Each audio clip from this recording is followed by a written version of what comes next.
So now let's solve these exponential equations. So one of the things that you really want to do with these exponential equations is if you can immediately figure out what the answer is, just write that answer. If you don't, then you can use the following process. So for example, you're going to see problems that look like this, that you immediately know without any explanation that x equals 1, because 2 to the power of 1 equals 2. So here x equals 1. You don't even need to do anything. Just if it's simple, just go ahead and do it. Now there might be some other problems that look kind of like this, where you might look at it and be like, I'm not quite sure about this one. So, or maybe problems that look like this. Or that one also might be a little bit difficult. This is actually more difficult than the other one. Now, let's see. Can we try to figure out this one? Well, we can try to make them the same power. Because, remember, 4 can be decomposed as 2 squared. Okay? And now notice that you have an x on the outside. 8 can be decomposed as 2 cubed. Okay? So you can actually look at 2 to the 2x is equal to 2 to the third power. And we can use the same thing that we did with the logs, that if the bases are the same, then the exponent should also be the same. So 2x equals 3, so x is equal to 3 halves. Okay, so this is a way that you can probably think about it. But can you probably do the same thing here? Well, not really. Okay, because there's no way that I can decompose 7 so that it looks like a 3. And sometimes this might be not convenient because we might not remember. So there must be some sort of strategic way in which you can try to figure it out. So here are some steps for exponentials. Steps. So the first thing that you want to do, first step, is isolate the exponential expression. That's the first thing that you want to do. Just isolate whatever the exponential expression is. Okay, so you might see like e to the x plus 1, 2 to the x, I don't know, something like that. 3 to the x minus 7. These are what we call exponential expressions. After you've isolated them, the next thing that you want to do is apply a log of the base. So for example, if you have of the base to both sides. So for example, if you had something that looks like this, 2 to the x, what you're going to apply is a log base 2, because that is the log of whatever this base is. If you have a 1/2 to the x minus 1 or something like that, then you're going to write a log of the 1/2. If you have a 10 to the x power, then you're going to apply a log. If you have an e to the x power, you're going to add an ln to both sides. So do you kind of see the pattern? You apply a log of whatever the base is. Okay? Then all you want to do is just solve. Okay, so let's do a couple of problems so that you can kind of see what I'm talking about. Okay, so here's my example.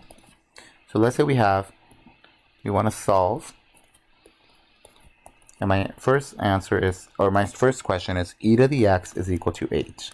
So can you try to figure out what e to the x equals 8 is equal to? So the first thing that you want to do is isolate the exponential, and it's already isolated. We only have e to the x. All right, so now that we have that, let's apply a log of the base to both sides. So since it's e, I'm going to apply ln to both sides. So I'm going to apply a natural log here and a natural log here. So, and then you're going to keep the e to the x here, and you're going to keep the 8 here. Okay, and now what's going to happen is that this x can go to the front. So you're going to have x ln of e is equal to ln of 8. What happens to the ln of e? Well, ln of e is just 1, so this kind of cancels each other out. So this is just going to be x is equal to ln of 8. This is what we're going to call the exact answer. Usually WebAssign is going to want this.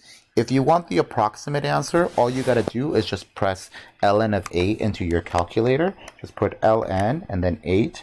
and you just have 2.079 something something something something. So usually you want the exact answer. You don't really need to give me the calculator answer. Okay. So let's go back to the problem that we had from the very beginning, which was that 3 to the x equals 7. Okay, so how would you do this?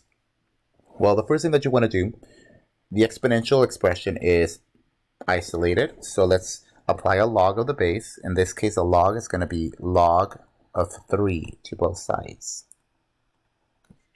Okay, so I'm going to apply a log of 3 to both sides, to the 3 to the x and the 7.